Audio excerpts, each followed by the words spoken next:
Welcome to Coffee Break with Pastor Rudy and Lance. This is my co-host, Pastor Rudy. How you doing? I'm doing well. How's everybody doing out there? Hopefully everybody's doing well in the 915.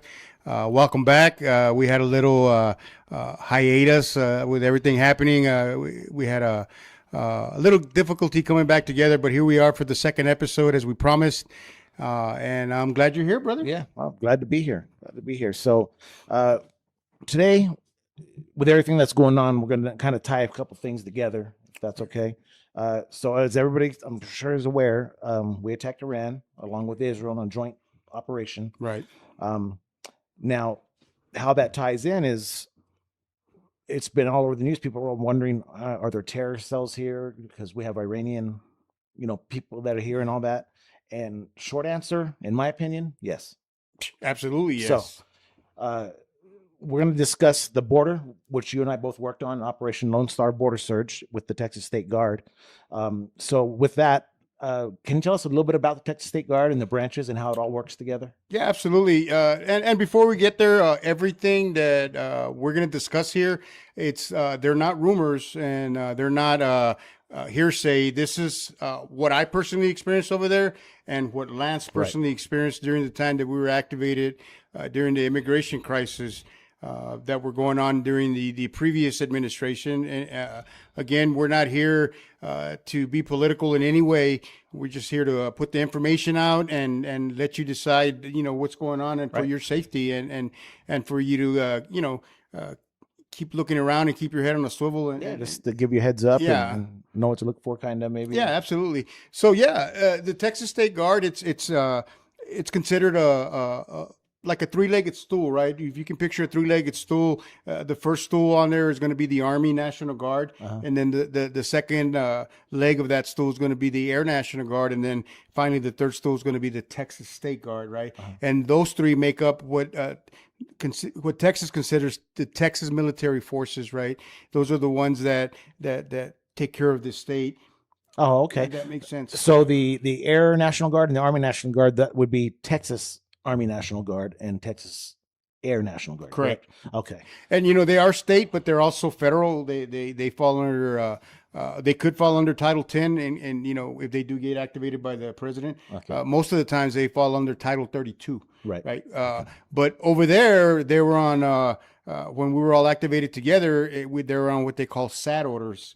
SAD, state active duty orders, which are completely different. So during the time that we were over there, this Texas Air Guard, the Texas Army National Guard, and the Texas State Guard, we were all under the same orders, which are state active duty orders. The SAD orders. The SAD orders, what they referring to the SAD and, orders. and so our listeners understand what's the difference between Title 10 and Title 32.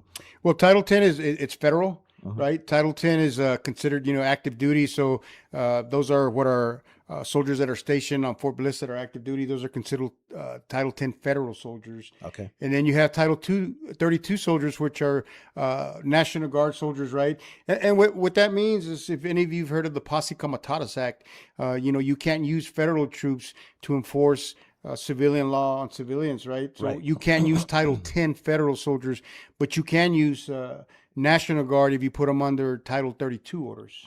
And state orders, or for that particular...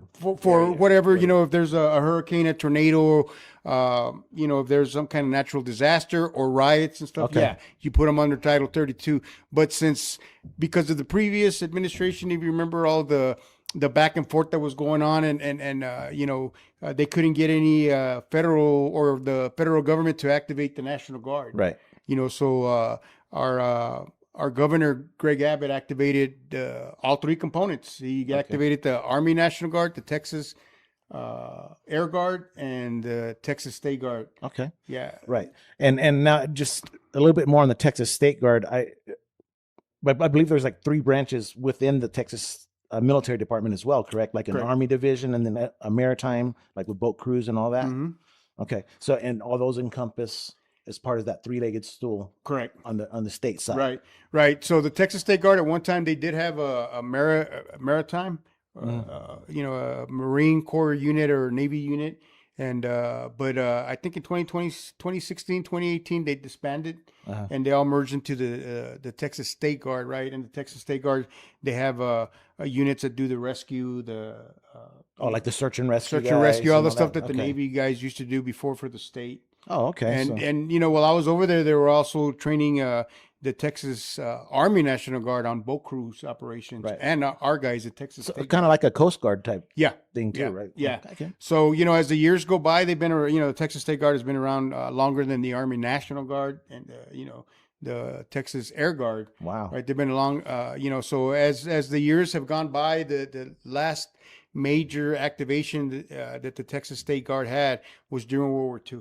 Wow. And So it's been during that. World War II, the Texas State Guard took over all the armories of the National Guard because the National Guard men and women were deployed overseas wow. to either Germany or the Pacific, right? To Yeah. Europe or the Pacific. So the Texas State Guard took over the armories, took over their air defense, Wow. stuff like that on beaches. And then again, now in 2021, you had that major activation that they're still activated on. And once all these the Air National Guard and the Army National Guard get together with the State Guard, it's like a finely oiled wheel, just Yeah. gear. It continues motion and Yeah. I mean, you had you had your on top and stuff, your butting heads and stuff like that, because course. again, like I mentioned earlier, this hadn't happened since World War II. So the Army National Guard men and women and the Texas Air National Guard men and women weren't used to working with the state component of the military. So but once they got we did, we worked in unison. And I was there for some of the briefings. And because we did, if you saw the news, we had National Guards coming in from Florida, from different states. Yes, I think it was remember 25 that. states.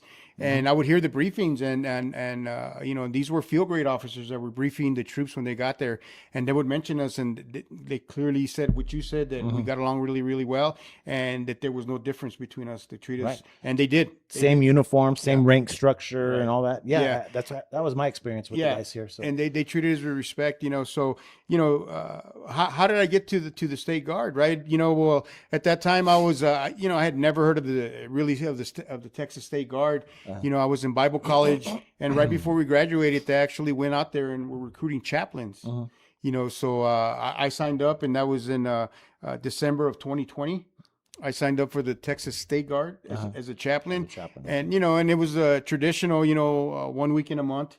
I was doing that, to get experience, to be a chaplain, and I like to serve, right? I never imagined that 9 months later, again, I woke up September 18th of 2021, 2021 to the news of what they called the soldiers row. They were calling the Haitian invasion. And there was 20 to 30,000 Haitian individuals underneath the bridge in Del Rio.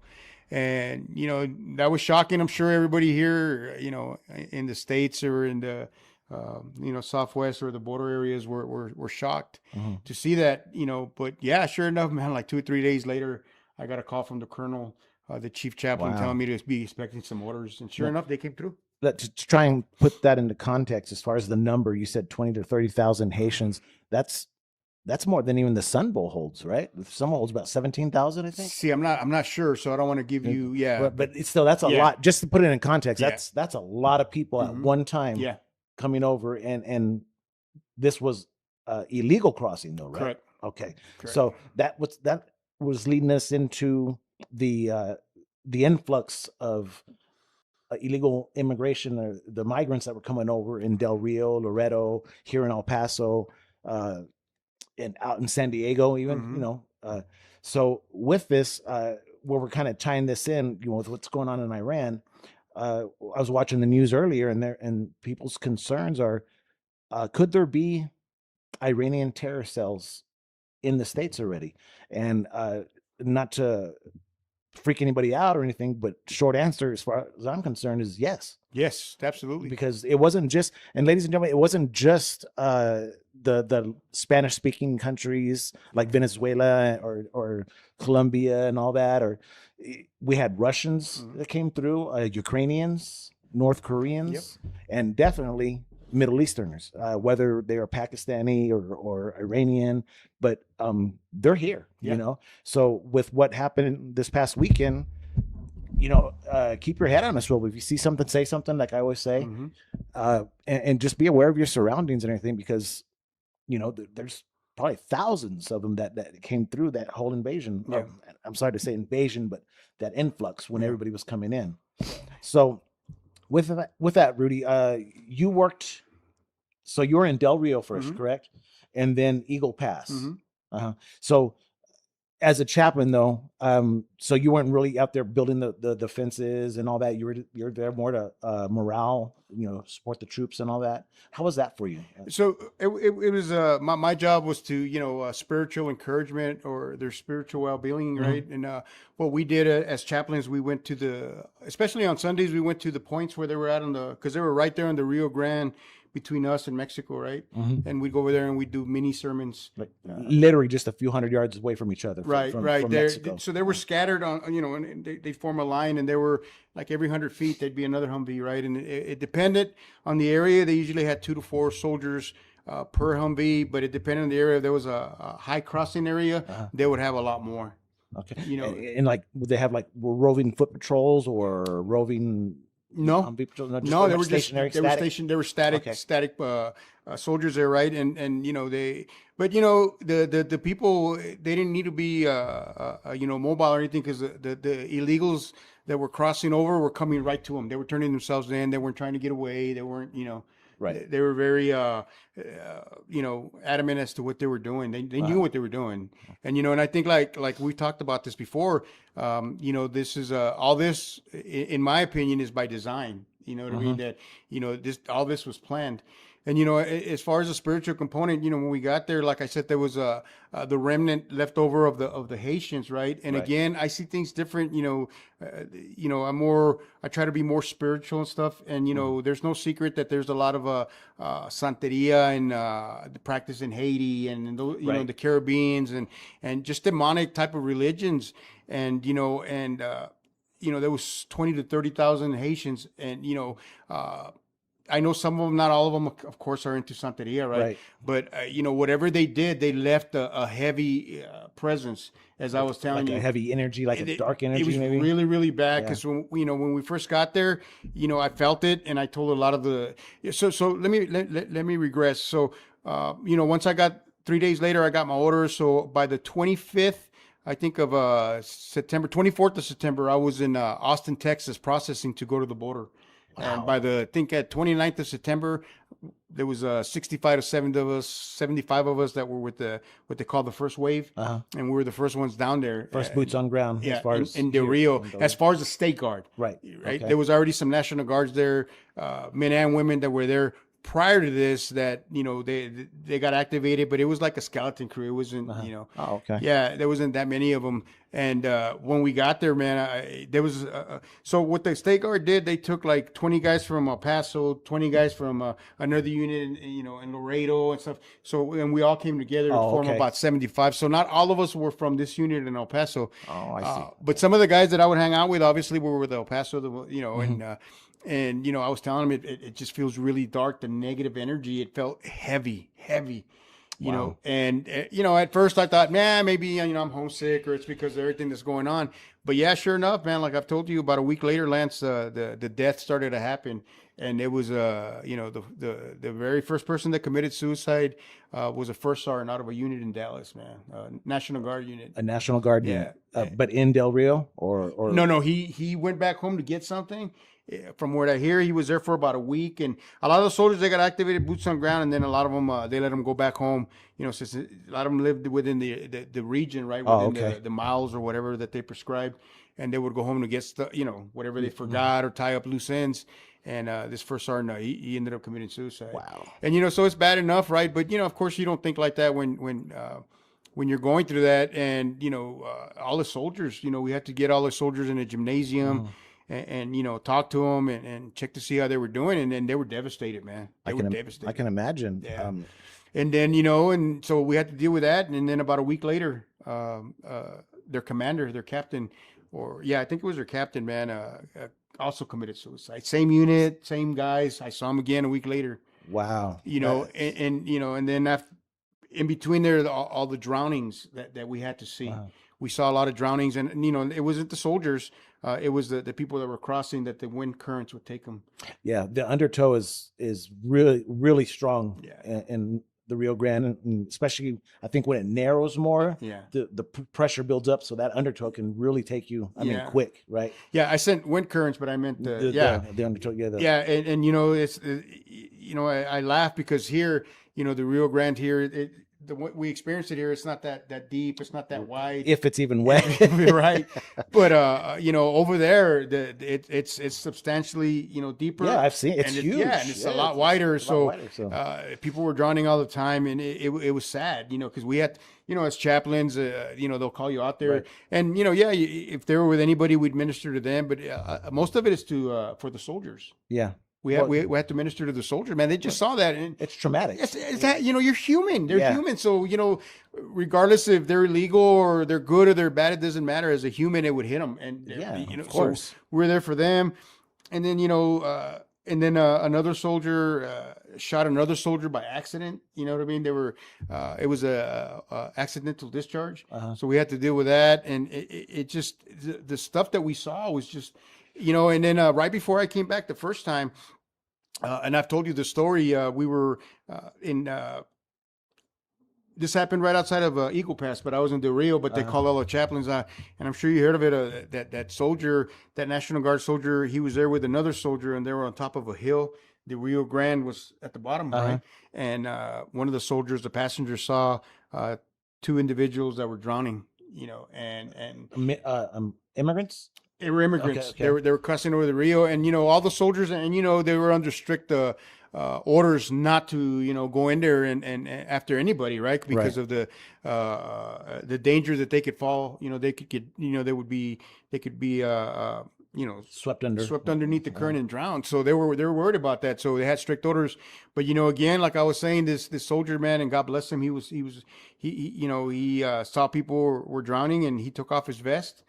And like I was telling you, when I got there, you could tell while he was running, he was taking off his equipment, and he jumped in the water, and he was able to save the female, man. Wow! Brought her to the surface. She got up, and the reason we know this is because there's always a minimum of two, at right? least soldiers, two. yeah. Right. So this was the other soldier, his battle buddy that was there, and he saw that the gentleman was drowning, so he went in after him, and then the other soldier said that he saw both of them come up.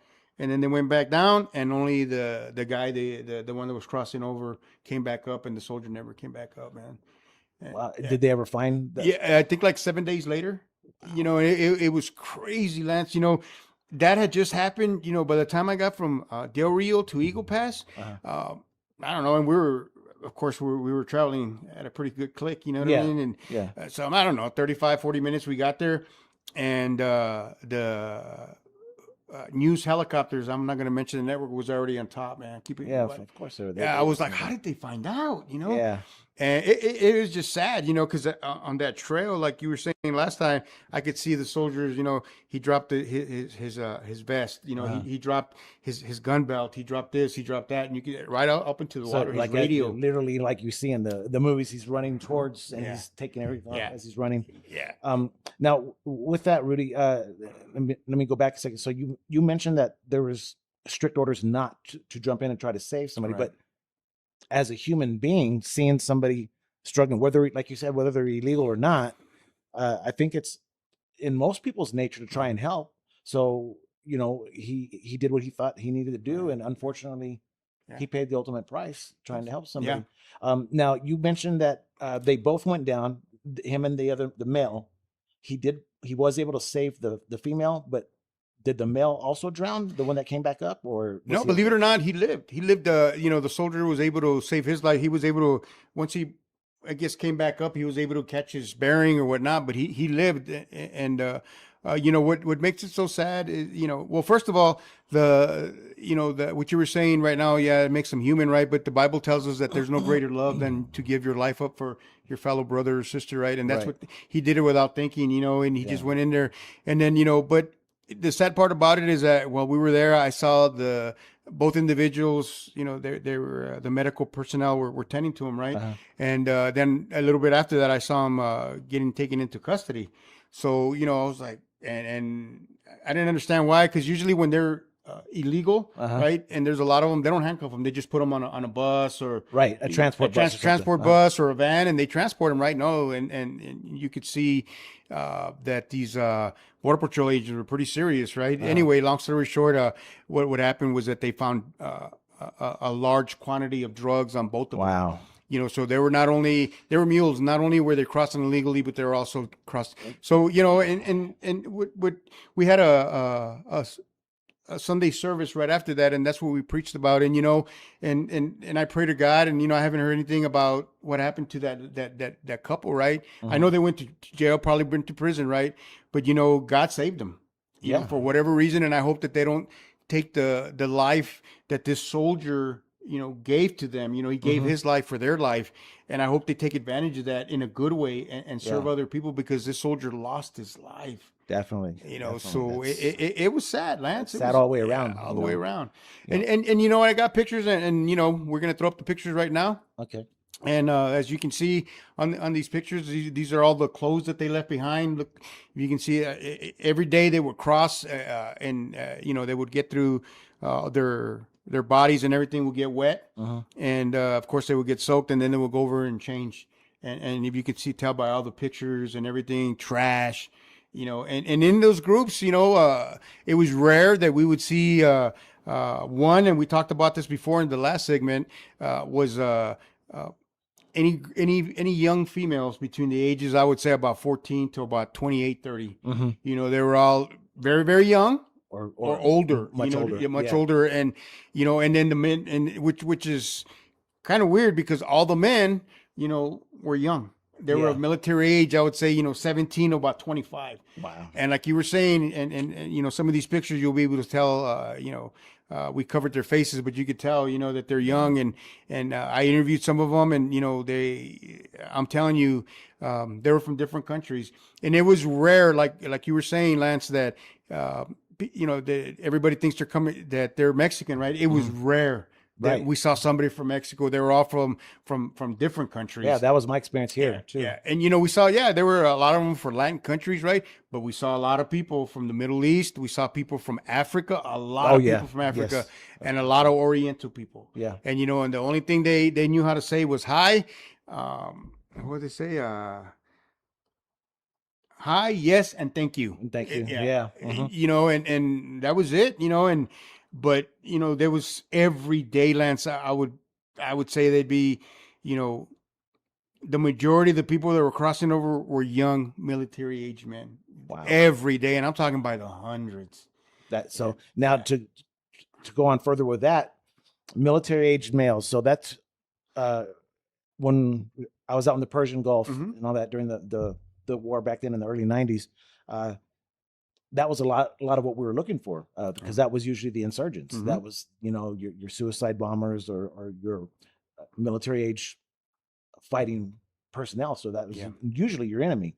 So with that, and with what's going on now in Iran, and knowing that we have thousands, I'm sure maybe even tens of thousands of illegal Iranians here that are military age, so there's a higher risk, I think, and I think we need to be careful and need to keep our eyes open and really be looking out for anything. If you see something, say something. Now, so that was your experience out there in Del Rio. How many people would cross illegally, would you say, per week, if you had to guess?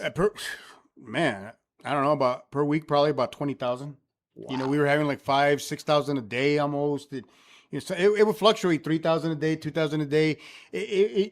Just the human carnage. If you would just see them coming, and it doesn't seem like it's ever going to end. And they would turn themselves into the soldiers, so there would be hundreds of them right there where the soldiers were at. You know what I mean? And then the border patrol and them, they were busy. They couldn't come pick them up because they were processing the previous people they picked up. You could just see the frustration on those agents' faces. That's all they were doing, was being transport officers and then processing them. Yeah. Now, I'm not sure about like where you were. I'm sure that the ratio must have been just outrageous, like 75 to 1, maybe even more. Now here, is primarily where I worked. I did go to not Del Rio, Eagle Pass a couple times more to pick up supplies and all that. Yeah, I remember we went to go eat at that nice restaurant over there. Yeah. So now here it would fluctuate too, but so on a slow day, 1,500, 2,000. Yeah. However, as far as the ratio of the illegals and us, yeah, like 75 to 1, sometimes more. Mm-hmm. Now, the majority of the time, and I want everybody to understand this, I'm not trying to make it sound like everybody that was crossing had bad intentions. Nefarious, yeah. Yeah. There were a lot, okay, but I would say percentage-wise, it was a very low percentage of the people who were coming over. But with that, did you experience any like rock throwing or getting hit, or did you ever get shot at over there when you were on the border? When you were talking to the soldiers or anything like that? So that's a good question. That's a really, really good question. While the soldiers, and they were all state guardsmen that were building the fence. At first when we got there, they were able to be out there just with their military uniform, right? And they gave us those boonie caps to keep the sun off of us and stuff like that. Yeah, but sure enough, I want to say within a month they were getting shot at, right? Yeah. And of course, if they wanted to shoot them, and this was all from the Mike side, from the Mexican side. I know that if they really wanted to hit them, they would have hit them, right? Yeah. So they would hit the equipment, they would hit the tractors, they'd hit the windows and stuff like that, and to cause a reaction, right? And that would cause great panic, right? Well, of course. Yeah. So then now imagine you're in Eagle Pass or Del Rio, and it's really, really the humidity is really, really high, man. So it gets to 100 degrees, but with 100% humidity, yeah, it's just horrible. So once that happened, it's like they know what they're doing, So they made the soldiers put on all their battle rattle gear, their Kevlar, their vest, and imagine.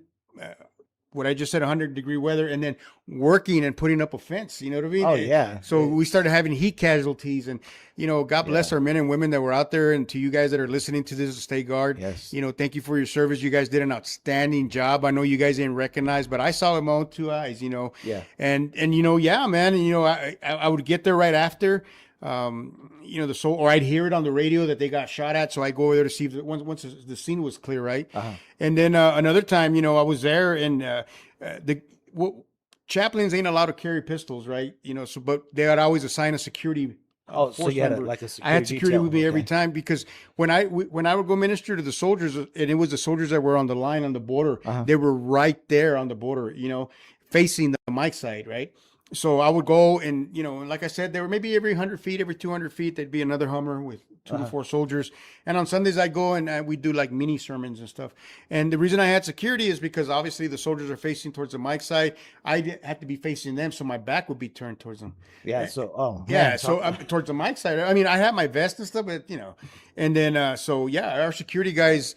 Or my security guys that I had, they were awesome. I had National Guard guys. Yeah. And so I had you really had to count on somebody to watch your six for you. Oh yeah, man. It was literally, figuratively, everything. Yeah. I mean, it was. Yeah. It was a weird, feeling, because you're there ministering the word of God, but you have to have security, and it was tense. And then, one time I was there, and, I heard the soldiers like, oh man. And, I just happened to turn around, and I believe they were Dodge trucks, right? And it was there was probably about 5 or 6 camouflage trucks. And, they were convoying in, and they stopped right, but on the Mike side, there's also trails and stuff. And these individuals got off, and they were, the trucks were camouflage, military, camouflage. Their uniforms were military camouflage, the way they stood, the way they acted.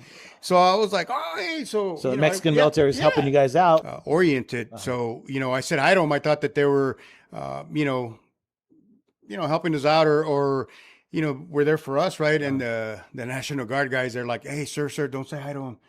I said, why not? And they're like, they're cartel. I was like, oh, wow. So again, they're dressed like to me, man. And again, you know this, I'm a former police officer, former military, and they fooled me. So imagine to the average Joe, they wouldn't know any different. Nope. Yeah, it was definitely an eye opener, Lance, not to be able to carry a pistol. Especially being known as a pistol packing pastor, right? Right. That's I've always laughed about that because I know you're like me. Yeah. You carry everywhere you go. Yeah. But as a, people look at ministers, pastors, preachers, whatever, priests. No one would think that a priest would be packing, Right. but these days, Oh unfortunately, yeah. It's unfortunate, but I think Yeah. you should. Yeah, most of the, I belong to the, I'm a pastor of a cowboy church, and most of the pastors that are with the cowboy churches, They're they all, packing they, some they serious all, heat. they all, yeah, they all pack. Yeah. So, it's like, again, to each their own, but, with everything going on right now, where people are going into churches and killing Right. people and stuff like that, Yeah. and unfortunately, I think that we're going to start seeing more of it now that, like I said, we're at war. A lot of these individuals that we saw come across didn't look too friendly, and they were coming Yeah. from unfriendly countries. You would think that if they're from a different country, that hates America, why would they come here? Right. know, That's so- always been my question. But Yeah. And you can say, well, not all of them, right? Well, when I was in the military, and the stuff that I learned is that they're indoctrinated since they're kids exactly. to hate this I was country. just going to yeah. bring that point up. I was Yeah. just, what's that old saying? Keep your friends close, but keep your enemies closer. Right, right, yeah. Kind of that mentality, right? So, and that's what I fear. I fear that a lot of these people that came across were sleeper cells, and they're just waiting for the right time, Waiting for the word or Yeah. for whatever. and as you know, if being on the ground and seeing that many people come across, you saw it too. Oh yeah. It's concerning. I'm telling you, this administration said that they've already deported or self-deported. Some of the people they took the money to self-deport, right? Yeah. That there's over 1 million people that have done it yet. I don't know, man. It's just it's crazy. I don't know. They're telling us that to scare us, or Yeah, I'm not sure. or on to that. not scare us, rather. Right, to make us feel a little bit more at ease. Yeah. But what now? So Eagle Pass and Del Rio, of course, I think had heavier flow of traffic, or the illegals crossing. But I don't know if you noticed this, but I did. It seemed to go in cycles. Yeah. So it would be like real heavy over there, and they would round up some of us and send us over there for a while, and then once the cartel members and all that saw that we had all our forces over there, Yeah. then they would shift gear and come back over Yeah. here, and vice versa. I noticed that. Yeah. We caught the military. I'm sure that Border Patrol briefed them, but that's exactly what they would do. They would, we'd have just an influx of, Right. We'd be getting Thousands and of then them. they would send a bunch of troops, a bunch of more Border Patrol agents over there, and then they would come this way, or San Diego, or Right. Right. So, the cartels, they logistically, they knew exactly what they were doing. Yeah. And what you don't see a lot is that, we would go to the actual port of entries where they were being released, just to see what was going on, because we were all curious, like, where are these people going? And Border Patrol would turn themselves into Border Patrol, and then from there, Border Patrol would process them, and you'd see them out on the street several hours later. I saw them with my own two eyes, out on the streets walking, like waiting to in go, America. In America, Still. with an envelope, a yellow envelope right there, right? And of course, we found out later that there was money in there, like up to $3,000, a cell phone, and their bus ticket or whatever they needed, Wow. their court papers and stuff like that, and every single one of them had it, Like a catch and release almost. It was, yeah. And without stringent backgrounds and all Mhm. that. So, and this is going to get to a point that we're going to come to here. So here, I noticed, like, and you can back me up on this. It wasn't a regular, like a 9 to 5 job, ladies and gentlemen. It was, I was 12, 14, 16-hour days sometimes. Easy. But now, being that I would get to the border from Santa Fe Street, that little entrance right there, and then go all up and down for miles, right? When I would get off, I would come through downtown. That there was times, and I'm not exaggerating, Rudy, I would be driving on Paisano, like heading east, Okay. and we would be stuck there for 40, 45 minutes, sometimes more, because they were all over the streets, and not just people, but also cars, and nobody was obeying the traffic laws, and they would just cross right in front of you. And they even started kicking cars. Like they'd be asking for money or whatever, and if you didn't respond or whatever, they were kicking cars, throwing things at cars, surrounding cars. Yeah. Wow. And I know it wasn't put out too much, but there was a few incidents where they actually tried to like, well, carjack somebody. They didn't have a weapon, but there's 15 of them threatening you with rocks and sticks. What are you going to do, especially if you're by yourself? But the fact that not only did they cross illegally, they were basically, okay, you're so and so. Here's your envelope. Here's your money. Bye. Yeah. And then, do you remember when I believe it was the vice president of the prior administration was coming to visit? Oh yeah. Okay. Well, I'm not sure if you're aware of this or not, but every hotel, motel, Airbnb, or even the dumpy hotels, completely full, because our government here, our city government, didn't want it to look as bad as it was. So they housed them. Yeah, to get them off the streets. I do remember that. Remember that? To make it seem like it wasn't as bad. It wasn't as bad as it was. And I'm telling you, ladies and gentlemen, and Rudy can vouch for me. We were both about what is it, about 8-9 hours apart as far as but with the hour change, it's about 6.5 hours. About 6.5 hours. So we'd both seen it from he saw it from further east. I'm seeing it right here in the southwest.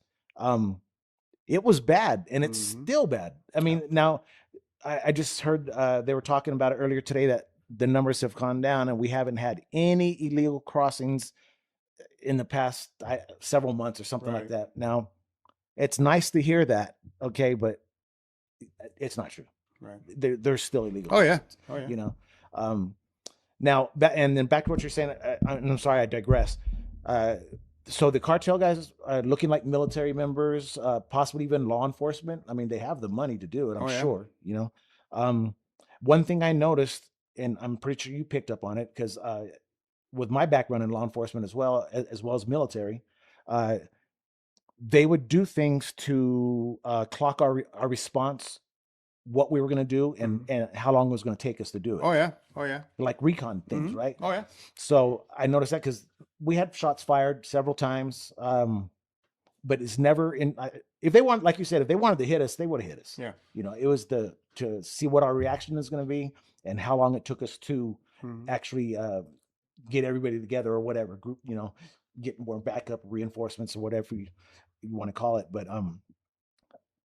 the trucks you're talking about, I remember seeing the dark SUVs or even the light colored ones, but with the really dark windows, and they'd be sitting out there and video cameras and they were reconning us, surveilling us, drones flying around, surveilling our movements, our actions.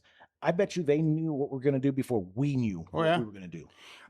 Over there, it seemed like the same, 20, 30 guys were out there fishing every day. Yeah. And it's like, and they didn't look like they were old enough to be retired. You know what I mean? Yeah. So it's like, for them, they were either millionaires or they were getting paid by the cartel. And that's exactly what they were doing, collecting intel. Every day was the same guys out there fishing. You know what I mean? Here we used to see, they would ride around on, not really dune buggies. They were goat carts, but the bigger ones that have the knobby tires and all that. Yeah. And they'd be driving up and down the cemented part of the canal, but on the other side, on the Mike side, back and forth. And this was a daily thing. And now younger guys, so I'm talking, 14, 15-year-old boys, but they weren't in school. Right. So what were they doing? Yeah. Getting paid by the cartel to get intel. Absolutely. Taking pictures and doing all that stuff. So, ladies and gentlemen, what you hear sometimes in the news isn't always the whole truth. And that's why we're trying to bring this to you, so that you're aware this is still an ongoing problem.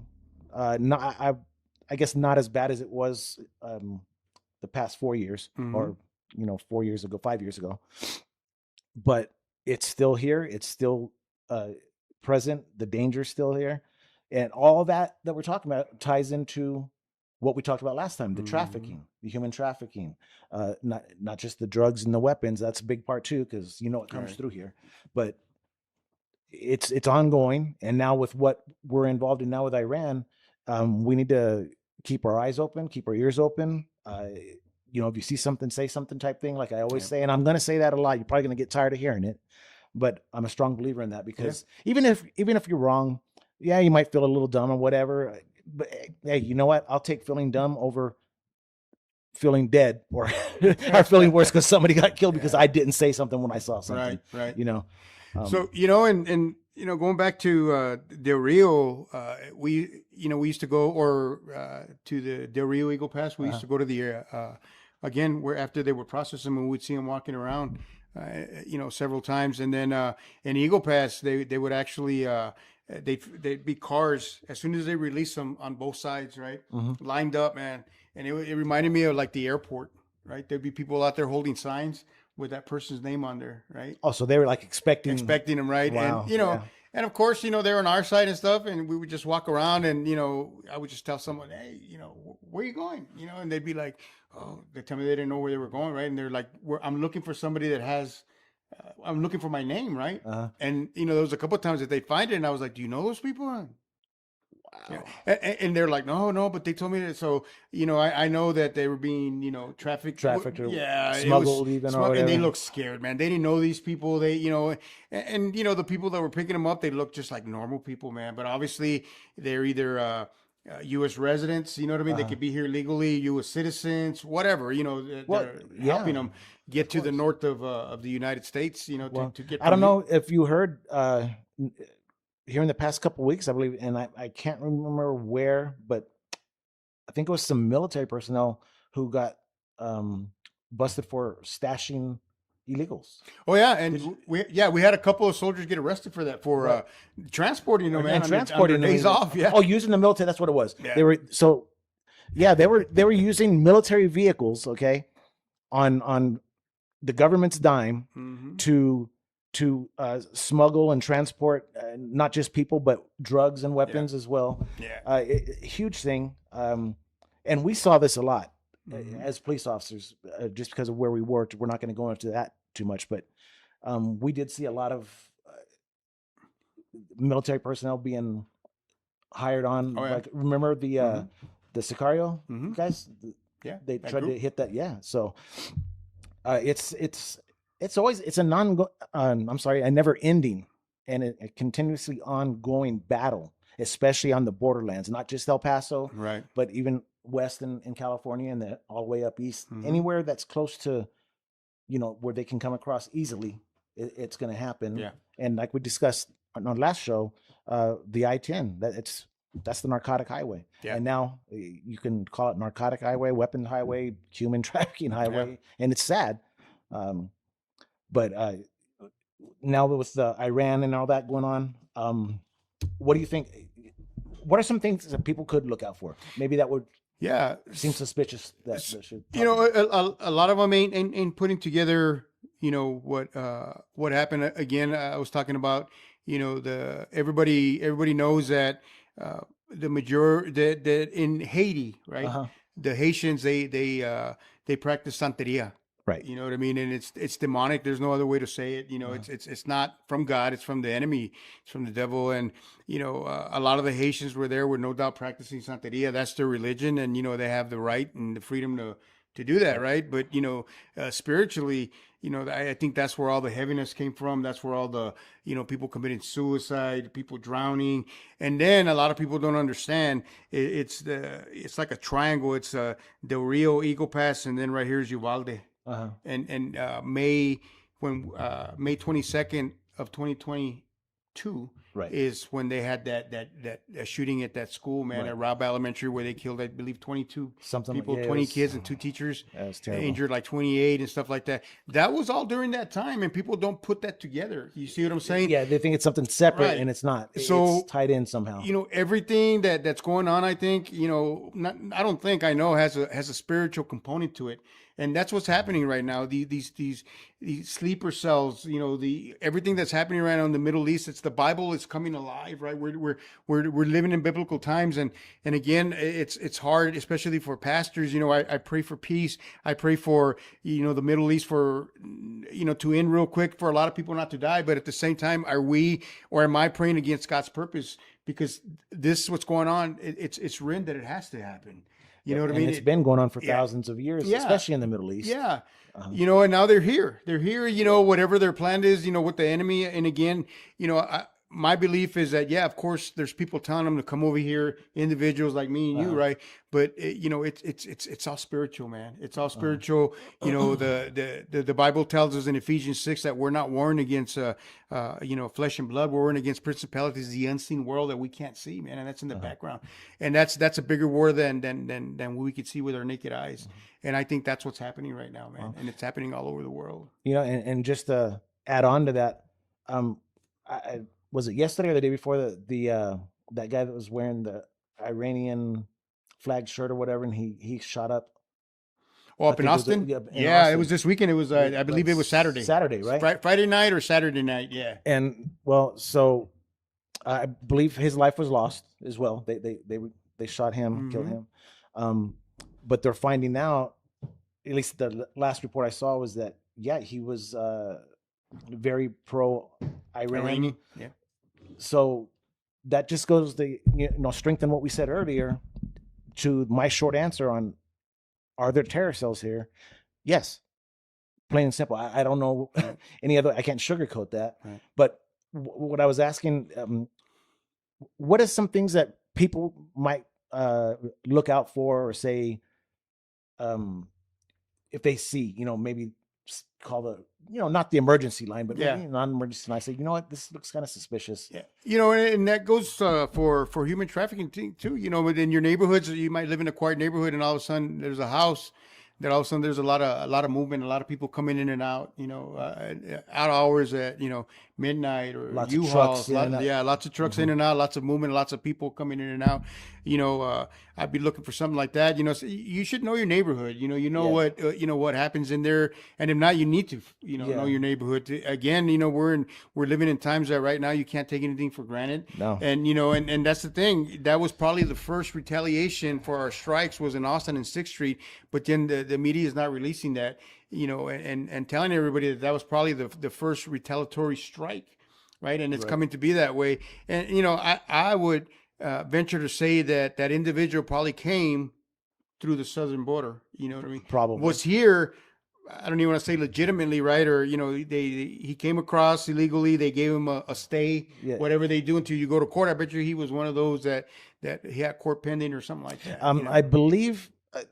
The last article I read saying that he was actually naturalized or something, but still, as you say, they're groomed from when they're young. Just like, and we're going to touch on this in one of our shows coming up. Some of the gangs in our country that groom young men to not get in trouble, to do good in school, no tattoos, and to join the military. And why? To learn military tactics, combat traits, skills, and also to be able to, if they're in the military, it's going to be easier to maybe move stuff through, things like that. So the terrorist cells and terrorist organizations, they're going to think the same way. They're playing chess. They're not. It's a chess game, right? So things to look out for, like what Pastor was saying. If you notice something different, there's a house that never really had cars coming in and out, or late hour, like early morning hours or really late at night. There's a lot of movement and stuff like that. Also cameras all around the house. That's usually an indicator of somebody who wants not just security. I mean, I can see having a few cameras, but stash houses, they have cameras everywhere, almost every, you know what I mean? So that might put a little red flag there. But yeah, keep your eyes and ears open. If you see something, say something. If you have any questions, how can people contact us? That's what I was going to say. I know a lot of you are probably hesitant to call the police because you don't want to, make a big deal. Especially you're like, what if it's not, what I think? And now people are going to think that I'm a what do you call it? A conspiracy theorist. Well, not even that, or that I'm a racist. I don't like certain, races and stuff like that. So you could always call their non-emergency number and just tell them, hey, tell the dispatcher or whoever answers. They're usually it's quiet house and all these people. Give them an address. They'll send someone. Yeah, especially what's going on. It might not be that day or right then, but they'll pass on the information to the proper individuals that are tasked to look out for that stuff. And if you know it and you still don't want to do that, you can contact us. If you can email us at Vaquero Fellowship at gmail.com. gmail.com. Vaquero Fellowship. And that's with a V, correct? With a V as in Victor. Vaquero, which means cowboy in Spanish. Fellowship at gmail.com. Give us the information. And both of us, we still have a lot of police contact, law enforcement contacts that we can pass that information on to them, and they can go from there. And we can definitely keep your name out of it. Anonymously, and we can look into it ourselves a little bit, Yeah. And so we think both of us were detectives. We have investigation skills and stuff like that. And like the pastor mentioned, we still have a lot of friends in different agencies. Yeah. So, if it's something that looks like we need to look into it, we can let them know. And if we don't contact you personally, maybe we'll put it out on a show. Right. And, we can have like a question, like you have questions for us, send them in, and maybe we can have like a question and answer segment or something like that. Absolutely. Coming in the future. That's something that we might do. Yeah. It's there's hopefully this podcast will shed some light on everything that's going on out there and everything that is transpiring here in the U.S. and around the world. And again, the government's only going to tell you so much, Right. and they don't want people to panic and stuff. But, again, the numbers that we saw were just, it's way too many for them to say that they're under control or they know where every single one of them are at. Yeah. I doubt it very seriously. Yeah. So again, we need to be vigilant, and take care of your family, take care of your neighbors. Yes, definitely. And stay prayed up. It's time to get, I know I'm a pastor and probably a lot of people don't want to hear this, but it's time to get yourself right with God because, we're living in perilous times and you don't know what's going to happen. And it's coming to the point where, people can say all they want, I'm not scared. I can protect my own family, but it's going to get to the point where we're going to need help from above. Spiritual help. Because it's getting bad. It's getting, a lot of this stuff that's happening, it to me, it's all spiritual, man. And it's going to get worse and worse. And I think we're going to see things that we're not used to seeing, that we've already, I know we've seen a lot of, especially as police officers, but we're going to see stuff that we have never seen before, man.